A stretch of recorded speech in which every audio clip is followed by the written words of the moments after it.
6월 9일 하나님 말씀 민수기 35장 9절부터 21절입니다. 함께 교독하겠습니다. 여호와께서 또 모세에게 말씀하여 이르시되 이스라엘 자손에게 말하여 그들에게 이르라. 너희가 요단강을 건너 가나안 땅에 들어가거든 너희를 위하여 성읍을 도피성으로 정하여 부지 중에 살인한 자가 그리로 피하게 하라. 이는 너희가 복수할 자에게 도피하는 성을 삼아 살인자가 회중 앞에 서서 판결을 받기까지 죽지 않게 하기 위함이라. 너희가 줄 성읍 중에 6을 도피성이 되게 하되 새 성읍은 요단 이쪽에 두고 새 성읍은 가나안 땅에 두어 도피성이 되게 하라. 이 6 성읍은 이스라엘 자손과 타국인과 이스라엘 중에 거류하는 자의 도피성이 되리니 부지 중에 살인한 모든 자가 그리로 도피할 수 있으리라. 만일 철 연장으로 사람을 쳐 죽이면 그는 살인자니 그 살인자를 반드시 죽일 것이요 만일 사람을 죽일 만한 돌을 손에 들고 사람을 쳐 죽이면 이는 살인한 자니 그 살인한 자는 반드시 죽일 것이요 만일 사람을 죽일 만한 나무 연장을 손에 들고 사람을 쳐 죽이면 그는 살인한 자니 그 살인자는 반드시 죽일 것이니라. 피를 보복하는 자는 그 살인한 자를 자신이 죽일 것이니 그를 만나면 죽일 것이요 만일 미워하는 까닭에 밀쳐 죽이거나 기회를 엿보아 무엇을 던져 죽이거나 아기를 가지고 손으로 쳐 죽이면 그 친자는 반드시 죽일 것이니 이는 살인하였음이라. 피를 보복하는 자는 살인자를 만나면 죽일 것이니라. 아멘. 이것은 하나님의 말씀입니다. 주일 본문부터는 레위인들에게 분배되는 이제 성읍 도시죠. 관한 이야기가 나와요. 그런데 이제 실질적으로 레위 지파에게 주어지는 땅은 없습니다. 왜냐하면 하나님이 그들의 기업이 되시기 때문이죠. 특별히 레위 지파는 성막을 섬기도록 부르심을 받은 사람들이었기 때문에 흩어져서 각 지파별 영역에 일부 살아갈 지역과 그리고 성읍은 분배를 받습니다. 총 48개의 성읍이 주어지긴 하죠. 그런데 이제 다른 지파처럼 땅의 경계를 나누어서 넓은 지역 전체를 레위 지파에겐 주지 않아요. 그 이유는 보이는 땅이 그들의 것이 아니라 보이지 않는 하나님이 그들의 기업이 될 것이기 때문에 그래서 레위 지파는 이제 특별한 부르심을 받고 살아가는 사람이 되는 거죠. 그런데 이제 어제 그 주일 본문에 보면 48개의 성읍들 가운데 이제 6개를 도피성으로 만들어라 라는 이야기가 등장을 합니다. 그리고 이제 오늘 본문이 그 도피성에 관한 구체적인 내용이 나와요.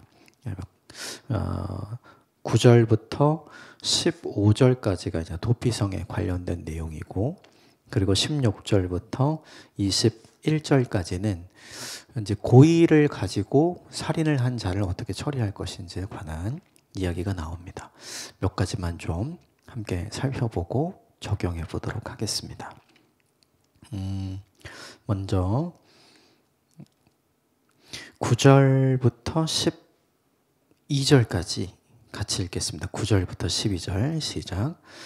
여호와께서 또 모세에게 말씀하여 이르시되 이스라엘 자손에게 말하여 그들에게 이르라. 너희가 요단강을 건너 가나안 땅에 들어가거든 너희를 위하여 성읍을 도피성으로 정하여 부지 중에 살인한 자가 그리로 피하게 하라. 이는 너희가 복수할 자에게서 도피하는 성을 삼아 살인자가 회중 앞에 서서 판결을 받기까지 죽지 않게 하기 위함이니라. 광야에서는 그러니까 지금까지 광야에서는 이제 구체적으로 가진 게 없죠.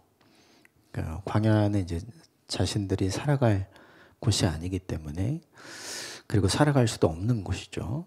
그래서 이제 이런 일이 필요 없었던 것 같아요. 그런데 가나안에 들어가면 달라지는 건 하나밖에 없죠. 구체적으로 자기의 소유의 무언가가 생긴다는 거죠. 근데 그때 사람들에게서 어떤 일이 일어나는지 하나님께서 알고 있었던 거죠. 뭐냐면 사람들이 서로 사람의 생명을 해하는 일들이 이제 일어나게 되는데, 그 중에 오늘 본문에 해당하는 건 뭐냐면 부지중에, 모르고 혹은 실수로 혹은 의도 없이,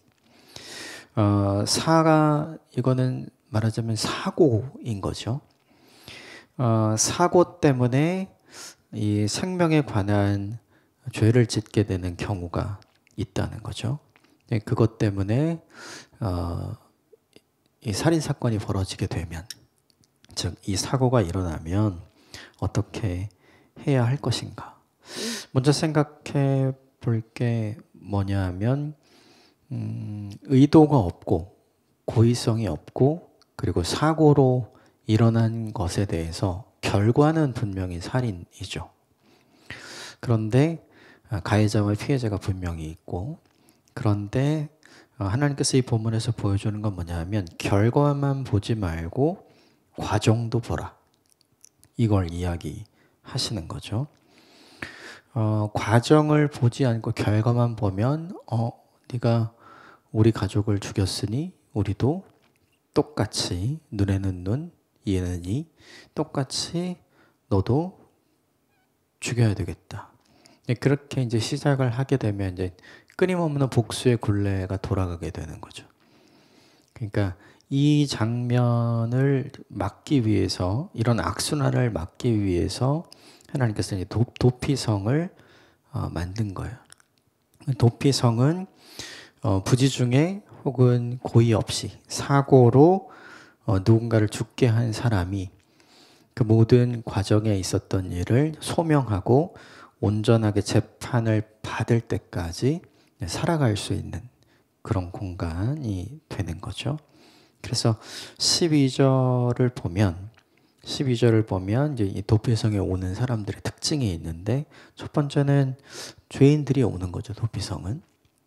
그리고 두 번째는 그 도피성 안에 있을 때 보호를 받게 되는 거고, 그리고 세 번째는 뭐냐면 그 도피성 안에 있을 때는 회복의 여지가 생기는 거죠. 그러니까 재판을 받아서 고의성이 입증이 되지 않고 이게 우연히 사고로 이제 판명이 되면, 그러면 무언가 복수를 받지 않아도 되는, 도의적인 책임은 분명히 지겠지만 그럼에도 불구하고 살인자로 평가받지 않는 이런 회복의 가능성이 있는 그 시간을 보내게 되는 거죠. 가만히 보면 이 도피성의 역할이 누가 하는 역할이냐면 예수님이 하시는 역할이고, 그리고 본래 시대의 교회가 해야 되는 역할인 것 같아요. 가만히 살펴보면 예수님도 의인을 찾으러 온 게 아니라 죄인을 찾으러 오셨다고 말씀하시죠. 그리고 그 누구도 세리와 죄인에게 가까이 가지 않았죠. 오히려 그들을 정죄하고 판단했지만 예수님은 그들과 가까이 계셨고 그들과 함께 대화하고 그들과 함께 식사하고 그들의 친구가 되어주시죠. 그리고 무엇보다 그 당시 예수님 살아계실 때의 세리와 죄인들은 이미 죄인으로 낙인을 찍혔고, 천국, 그 하나님의 나라는 저들의 것이 될 수 없다, 저들은 회복 불가능하다, 이런 판단을 받은 사람들이죠. 그런데 예수님께서는 그렇지 않았죠. 오히려 바리새인들의 위선을 지적을 하죠. 그러면서 이 세리와 죄인들에게 회복이 온전히 필요하다. 그래서 중풍병 환우를 고쳐주시면서 이야기를 하시는 거죠. 의사가 있는 까닭, 건강한 사람을 위해서가 아니라 약한 사람, 병든 사람을 위해서 아니냐. 그러니까 예수님이 계시는 까닭, 너희들처럼 스스로 의인이라고 생각하는 자들을 위해서 메시아가 필요한 것이 아니라 스스로 죄인됨을 깨닫고 아는 사람들을 위해서 필요한 것 아니냐. 그러니까 가만히 보면 이 도피성의, 이 구약시대의 도피성의 역할을 신약시대 예수님이 보여주신 특성과 아주 동일하죠. 그러면 우리들이 하나 적용해야 될 게 뭐냐면 예수님이 계시지 않는 이제 신약 이후의 시대, 지금 오늘 우리 시대가 되겠죠. 이 시대에 과연 이런 역할을 누가 담당해야 될 것인가? 교회가 이런 역할을 해야 하는 거죠. 이 교회에 대한 기본적인 이해가 좀 필요한 것 같아요. 우리는 교회 안에 온전하고 완전한 하나님 나라가 있을 거라고 생각을 하잖아요. 네, 이 본문이 보여주는 것처럼 도피성 안에는 죄인들만 있잖아요. 그리고 회복되어야 될 대상들만 있는 것이고 그 안에 있을 때에만 잠시 보호받는 것이고 예수님이 보호하셨던 사람들도 마찬가지죠. 그렇다면 오늘날도 비슷한 것 같아요. 교회 안에 누가 있는가? 의인들이 있는 게 아니라 죄인들이 있는 거죠. 용서받은 죄인들, 그러나 아직 변화되지 않은 죄인들이 있는 것이고 그 교회 안에서 하나님의 은혜로 보호를 받을 뿐이고 그리고 중요한 것은 그가 온전히 변화되어져 가고 회복되어져 가고 성화되어져 가야 할 회복이 필요한 사람들이라는 게 날마다 드러나게 되는 거죠. 그러니까 도피성의 모습을 보면 예수님이 어떤 역할을 하셨는지 어떤 모습을 보이셨는지가 드러나고 오늘날 우리 시대의 교회가 어떤 역할을 해야 하며 그 안에 모인 사람들이 어떤 사람인지가 드러나게 되는 거죠. 생각을 해보면 예수님은 온전하고 완전하시지만 교회는 온전하고 완전하지 않죠. 이걸 기억해야 돼요. 그래서 옛날 어른들이 그런 얘기 굉장히 많이 하셨던 것 같아요. 사람 보고 교회 다니지 말고 하나님만 바라봐라. 하나님만 의지해라. 사람들 보고 일희일비하면서 실족하지 말고 오히려 변함없으신 하나님, 그들을 품어주시고 그들을 회복의 대상으로 여겨주셔서 그들에게 날마다 은혜를 베풀어 가시는 하나님을 바라보면서 신앙생활을 하라 라고 이야기했던 이야기가 드디어 이해가 되는 거죠. 결국 우리가 이제 어떤 교회를 추구해야 되는가? 온전하고 완전한 교회를 추구할 수가 없어요. 왜냐하면 우리가 그런 존재가 아니기 때문에. 그렇다면 우리가 온전하지 않은 존재임을 인정하는 교회가 되면 좋겠다. 서로가 서로를 회복이 필요한 존재로 인정하는 교회가 되면 좋겠다. 그리고 그 회복의 역할을 예수님처럼 감당하는 통로가 되면 좋겠다. 이 정도를 우리가 좀 적용하면 그러면 좋겠다 생각이 듭니다. 이 도피성은 이제 요단 동편에 3개가 있고 요단 서편에 3개가 있는데 누가 올 수 있는가? 유대인만 올 수 있는가? 그렇지 않아요. 다 열려 있습니다. 15절 같이 읽읍시다. 시작. 이 6성읍은 이스라엘 자손과 타국인과 이스라엘 중에 거류하는 자의 도피성이 되리니 부지 중에 살인한 모든 자가 그리로 도피할 수 있으리라. 도피성은 유대인들 즉 이스라엘 사람들에게만 열려 있는 것이 아니라 그들과 함께하는 타국인 모든 사람에게 열려 있는 거죠. 이게 되게 중요해요. 그 교회가 모든 사람들에게 열려 있어야 되잖아요. 그런데 가만히 생각해 보면 그런 문화를 갖고 있지 않은 교회들이 사실 굉장히 많은 것 같아요. 우리가 이 본문을 보면서 사실 좀 찔리는 거죠. 나와 다른 사람을 우리가 잘 인정하지 못하잖아요. 나랑 성향이 다른 사람, 생각이 다른 사람, 행동이 다른 사람, 말이 다른 사람, 선택이 다른 사람. 함께 그 공간 안에 있을 수는 있지만 함께 마음을 모아서 뭔가를 하기는 굉장히 어려운 상태가 이제 우리의 상태인 거죠. 그렇다면 이 본문을 보면서 이제 우리에게 좀 적용해야 될 것이 뭔가 도피성을 열어놓으셨잖아요. 그리고 예수님은 누구든지 예수님께 찾아올 수 있도록 해주셨고 예수님은 십자가를 통해서 그리고 부활을 통해서 누구든지 하나님께로 갈 수 있도록 길을 여셨잖아요. 그런데 이제 우리는 과연 그러고 있는가를 생각하고 적용해 볼 필요가 있는 거죠. 우리는 가끔 이런 생각을 하는 것 같아요. 나에게 좀 실수해도 되는 사람과 그런 거 절대 하면 안 되는 사람을 구분해 놓는 것 같아요. 나에게 실수해도 되는 사람이라고 여기면 그분에게 좀 관대하고 저 사람은 나에게 실수하면 안 돼 라고 생각하는 사람에게는 굉장히 냉정하고 냉혹하죠. 근데 도피성에 보여주는 특성을 주님께서 우리에게 이제 요청하신다면 뭐 전자들은 문제가 없겠지만 후자 쪽은 이제 문제가 생기죠. 내가 받아들이거나 내가 수용하거나 내가 품을 수 없는 사람들이잖아요. 그러니까 그들을 대할 때 우리가 하는 질문들은 그거죠. 주님, 내가 왜 그를 포용해야 됩니까? 왜 내가 그를 수용해야 됩니까? 왜 내가 그를 받아주어야 합니까? 이런 질문을 하게 되죠. 불만 섞인 질문이기도 하고 약간 불평과 원망이 섞인 푸념이기도 한데, 근데 사실 그건 그 생각을 하고 그 말을 한다는 건 이것과 똑같은 거예요. 예수님께서 하나님께 아버지, 왜 내가 이들의 죄를 위해 십자가를 져야 합니까? 이렇게 얘기하는 거랑 똑같은 거예요. 그러니까 예수님은 그것을 받아들이고 하나님이 사랑하시는 세상, 아버지가 사랑하는 사람들을 품기로, 사랑하기로, 희생하기로 작정하고 십자가에 달리신 거잖아요.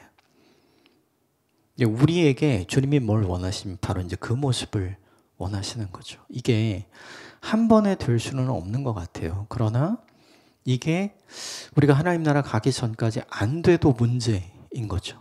그래서 이 부분은 우리에게 많이 좀 찔림이 돼요. 누구라도 올 수 있어야 한다. 누구에게라도 열려 있을 수 있어야 한다. 그런데 우리가 이렇지 못하잖아요. 그래서 이걸 어떻게 적용하면 좋겠는가?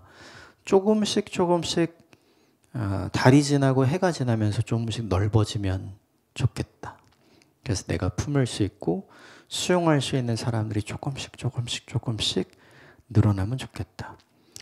왜 어른들이 이제 나이가 들어가면서 이제 어른이 되어가는 분들이 있잖아요. 노인이 되어가는 게 아니라 어른이 되어가시는 분. 둘 다 나이는 많지만, 그렇죠? 어른의 특징은 넓고 깊고 무거운 거죠. 그리고 자신만 생각하지 않죠. 남들을 생각하죠. 근데 노인의 특성은 뭐냐 하면 오히려 다 반대죠. 좁아요. 그리고 얕죠. 그리고 가벼워요. 그리고 중요한 게 자기만 생각하는 거죠. 그러니까 이 부분을 우리에게 좀 적용시켜서 시간이 지나면서 내가 이렇게 넓어져 가고 깊어져 가고 무거워져 가고 누군가를 향해서 열려있는 사람이 되면 좋겠다. 이걸 우리에게 좀 적용하면 좋겠습니다. 그리고 16절부터 20절까지는 고의로 살인을 한 사람에 대해서 어떻게 하라라고 이야기를 하냐 하면 반드시 죽이라 이렇게 얘기를 합니다. 16절과 17절만 같이 읽읍시다. 시작. 만일 철 연장으로 사람을 쳐 죽이면 그는 살인자니 그 살인자를 반드시 죽일 것이요. 만일 사람을 죽일 만한 돌을 들고 사람을 쳐 죽이면 이는 살인한 자니 그 살인자는 반드시 죽일 것이요. 이 살인에 관해서, 의도적인 살인에 관해서, 계획하고 고의적인 살인에 관해서 굉장히 하나님께서는 단호하게, 아주 가혹하리만큼 단호하게 똑같이 해라 이렇게 이야기를 하시죠. 우리가 생각해 봐야 될 건 이유가 뭘까를 생각을 해야 돼요. 왜 하나님께서 이렇게 말씀을 하시는가? 이유는 간단해요. 힘이 지배하는 세상, 참혹하잖아요. 그러니까 하나님께서 그걸 막으시는 거예요. 인간이라는 존재가 강한 자가 약한 자에게 마음대로 해도 되는, 힘이 지배하는 세상으로 바뀔 때 사람들이 모여 있을 때 그 장소가 무엇이 되는가? 천국이 아니라 지옥이 되는 거죠. 이걸 하나님께서 너무나 잘 알고 계시는 거죠. 그래서 뭘 주시냐면 그렇게 바뀌지 않도록 가이드를 주는 거예요. 그래서 신의 산에서도 그렇고 그리고 모압 형제 앞에서도 그렇고 계속해서 율법을 반복해서 가르치잖아요. 특히 신명기는 모세가 그 율법을 5번의 긴 설교로 아주 오랜 시간 동안 아주 디테일한 것까지 철저하게 계속해서 반복해서 가르치죠. 이 본문 이후에도 살인자에 관한 내용은 계속해서 반복해서 나와요. 그 이유가 뭐냐 하면 기준이 있는, 즉 최소한의 법이 다스리는 세상, 이 법이 통하는 세상이 되어야 천국은 아니지만, 하나님 나라는 아니지만 지옥이 되지 않을 수 있다는 걸 하나님께서는 분명하게 알고 계시는 거죠. 생각을 해보세요. 지금까지 하나님과 함께 늘 동행했잖아요. 이 본문에 등장하는 이스라엘 사람들이. 그러면 지금까지 동행했던 하나님이 가나안 땅에서는 동행 안 합니까? 동행하죠. 그런데도 그들은 바뀌는 거예요. 보이는 구름이 없어지고, 보이는 불기둥이 없어지고, 날마다 있었던 만나가 사라지고, 메추라기가 사라져서 이제는 하나님이 없어도 살아갈 수 있네 라고 그들 착각하는 거죠. 그들에게 주신 가나안 땅이 하나님께서 만나 대신에, 메추라기 대신에, 구름기둥과 불기둥 대신에 모든 것을 주신 것인데, 자신들이 늘 보던 그것이 사라지니까 이제 하나님이 없어도 되겠네 라고 착각하며 살게 되면, 그때부터는 하나님을 염두하고 사는 인생이 아니라 내가 원하는 대로, 내가 마음먹은 대로 살아갈 수 있는 사람으로 얼마든지 변질될 수 있다는 걸 하나님은 아시는 거죠. 어떻게 알아요? 광야에서도 이미 그랬잖아요. 광야에서도 이미 이 사람들은 날마다 변절하고 변심하고 불신앙 가운데 있었죠. 그리고 불평하고 원망했던 사람들이죠.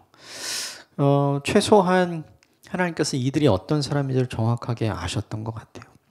하나님의 기적을 늘 경험하여도 여전히 죄 가운데 빠지는 존재. 그래서 하나님은 모두가 인식하고 인정할 만한 질서를 분명하게 주시는 거예요. 왜냐하면 그것조차도 사람은 언제든지 무너뜨릴 수 있는 사람이기 때문에. 그래서 마지막으로 갖춰야 될 게 뭐냐면, 사람이 사람을 죽이는 거. 이게 뭐냐면, 뭐가 없어지는 거냐면, 나를 만드신 분이 하나님이시라면 이 사람도 만드신 분이 하나님이잖아요. 내가 이 그를 해야 할 때는 나와 그를 만드신 하나님을 기억하지 않는 거죠. 그걸 염두하지 않는 거예요. 그걸 고려하지 않는 거죠. 그래서 하나님 없는 세상을 만들어 가는 거죠. 그걸 하나님께서 막고자 했던 거예요. 그래서 이 고의적 살인자들에 대해서 아주 냉혹하고 가혹하게 보일 만큼 단호하게 처리를 하시는 거죠. 그러므로 이 본문이 우리에게 보여주는 건 뭐냐면 두 가지인 것 같아요.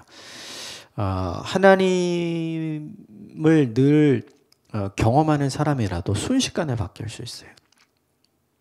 하나님의 기적을 늘 경험하는 사람이라도 순식간에 그의 마음과 생각이 바뀔 수 있고 행동이 바뀔 수 있는 존재가 사람이다라는 걸 보여주는 거고, 또 하나는 뭐냐면 그렇게 가기 시작하면 그가 살고 있는 그와 함께 하고 있는 모든 사람들이 단번에 뭘 느끼게 되고 뭘 경험하게 되냐면 지옥을 경험하게 되는 거죠. 그걸 하나님께서 원천적으로 막으시기 위해 오늘 이 본문의 내용을 주시는 거죠. 그러므로 기억해야 할 것이 있어요. 그게 뭐냐면 특별히 사람에 대해서는 나를 만드신 분이 하나님이시라면 그를 만드신 분은 하나님이다. 이거를 기억하며 사는 것이 필요한 거죠. 오늘 크게 두 가지의 내용을 나눴는데 오늘 좀 깊이 고민하고 생각해 봤으면 좋겠는 것은 첫 번째 내용입니다. 도피성의 특성을 하나님께서 나에게도 원하시고 우리의 공동체와 교회도 원하시는데 우리가 그것을 어떻게 감당할 것인가, 이걸 좀 고민하면서 오늘 하루 다짐하고 결심하는 것이 필요한 것 같습니다. 함께 기도하겠습니다.